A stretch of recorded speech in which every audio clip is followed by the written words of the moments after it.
5 years. నేను హిందువుని, okay. నేను దేవుడిని నమ్ముతా.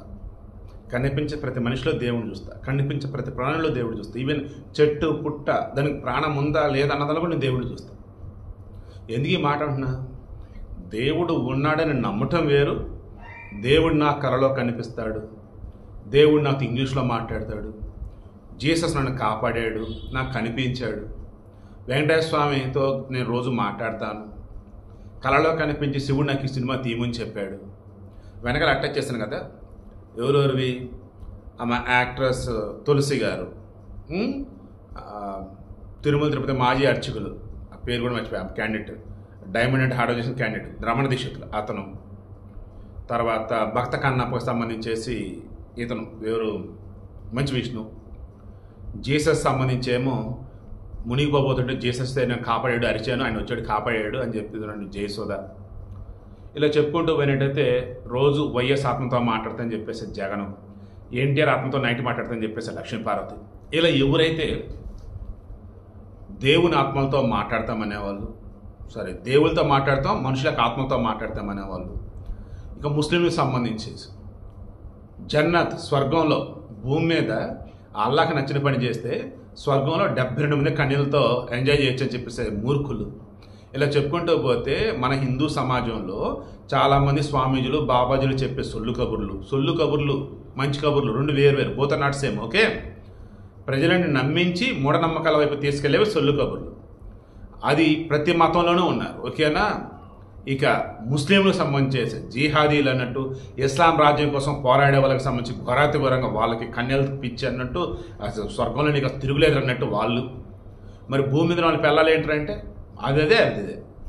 ఇక క్రిస్టియన్కి సంబంధించేసి ఇప్పటికే మన దేశంలో అణగారిన వర్గాలు దళితులు వచ్చేసి క్రైస్తవులుగా మత మార్పులు గురవుతూనే ఉన్నారు. ఇప్పటికీ వాళ్ళు వివక్షను ఎదుర్కొంటూనే ఉన్నారు. అండ్ వాళ్ళు పేదరికంలో ఇంకా పేదరికంలో మగ్గిపోతూనే ఉన్నారు. మరి వాళ్ళు ఎందుకు డబ్బు రావట్లేదు ఏంటి అన్నప్పుడు వాళ్ళ దగ్గర ఆన్సర్ ఉండాలి. సో మతం పేరుతో ఎక్కడికక్కడ జనాలని రాచి రంపాన పెడుతూ, మతం పేరుతో ఎక్కడికక్కడ జనాలను వచ్చేసి భ్రమల్లో ముంచెత్తుతూ అన్ని మతాలలో కూడా ఉన్నారు. నేను ఎప్పుడు చెప్పేది ఇప్పుడు కూడా చెప్తున్నా, మీ మతం ఏదైనా నమ్మకం ఉండటం నిజం. మీకు ఏదో ఒక విధంగా దేవుడు సాయపడతాడు, కనిపించే మనిషి రూపంలో, కనిపించే పిట్ట రూపంలో, పక్షి రూపంలో, కుక్క రూపంలో. ఎలా దేవుడిని కనపడుతున్నాడంటే ఇక అది చివరి గడిలో అనుకో, ఓకేనా. ఈవెన్ మామూలుగా కనపడ్డాడు అనుకుందాం, ఓకే, గుడ్, మంచిదే. నీకు కనపడే మాట్లాడు, అది నేను ఎక్స్ప్లెయిన్ చేయడు, అది భ్రమ. మరలా చెప్తున్నా, దేవుడిని కనపడితే మనిషి రూపంలోనే కనిపిస్తాడు. నేను అలా ఎన్నోసార్లు ఫీల్ అయ్యా. నాకు ఏదైనా ఆపద వస్తుంది అన్న, ఏదైనా మంచి జరగబోతుంది అన్నప్పుడు నేను ఇలా చేసి జరిగిద్ది అనుకున్నా.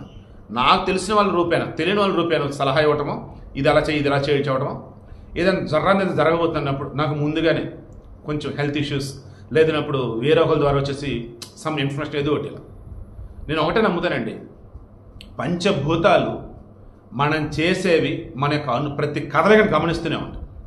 ఆ పంచభూతాలే దేవుడు. దానికి తగ్గట్టుగా మనకి ఏది కలవి ఇస్తూ ఉంటాయి. మీకు అర్థమవుతా నేను చెప్పింది. ఇకనైనా క్రైస్తవులైనా, ముస్లింలైనా, సిక్కులైనా, జైనులైనా, బౌద్ధులైనా, హిందువులైనా, ఎవరైనా కానివ్వండి, మీరు ఒకటే గుర్తుంచుకోండి, ఈ కొబ్బరితో రోగాలు దెబ్బతుంటే క్రైస్తవులు, ఈ తాయెత్తు కడితే అంతా మధ్యలో ముస్లింలు, ఇదిగో ఆ పూజ చేస్తే నేను అంతా మధ్యలో హిందువులు. ఇలా చెప్పుకుంటూ పోతే ఇంకెన్నాళ్ళు మోసం చేస్తారు. ఇదిగో నాకు దేవుడు కళలో కనపడ్డాడు. నేను మాట్లాడా, భక్త కన్నప్ప సినిమాలో ఆ ఊరి పూజారి అక్కడ ఉంటాడు. శివా శివా, ఆహా, ఇలాగ ఉంటుంది ఆ సినిమాలో. అవునా, నేను చెప్తా రే, నువ్వు రాత్రి పాపం చేసావంటరా శివుడు చెప్తున్నాడు నాకు. అలా హల్లెలూయా ప్రభువా, వీడా ఆమెనా అంటూ వీళ్ళు ఎవరు క్రైస్తవులు. ఇక ముస్లిమ్స్ అంటే నాకు ఐడియా లేదు, బట్ వాళ్ళు ఇప్పటికి బలంగా నమ్ముతారు కదా, దేవుడు ఎలా చెప్పాడు అలా చెప్పాడు, సంథింగ్ లైక్ దట్. అంటే నేనేమంటాను, ప్రతి మతంలో అండి మూఢనమ్మకాలండి, ప్రతి మతంలో అండి జనాల్ని పిచ్చోలు చేయటమే అండి. దీనికి గాను వస్తారు.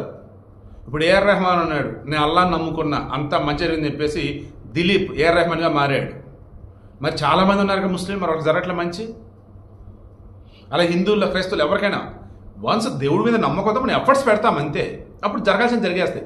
ఈ ఎఫర్ట్స్ పెట్టకుండా దేవుడా నీదే భారం అంటే గాల్లో దేవుని పెట్టి ఎలాగండి?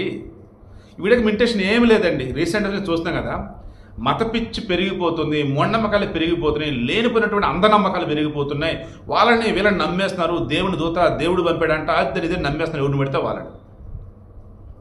అటువంటి వాళ్ళు నమ్మకండి ప్లీజ్.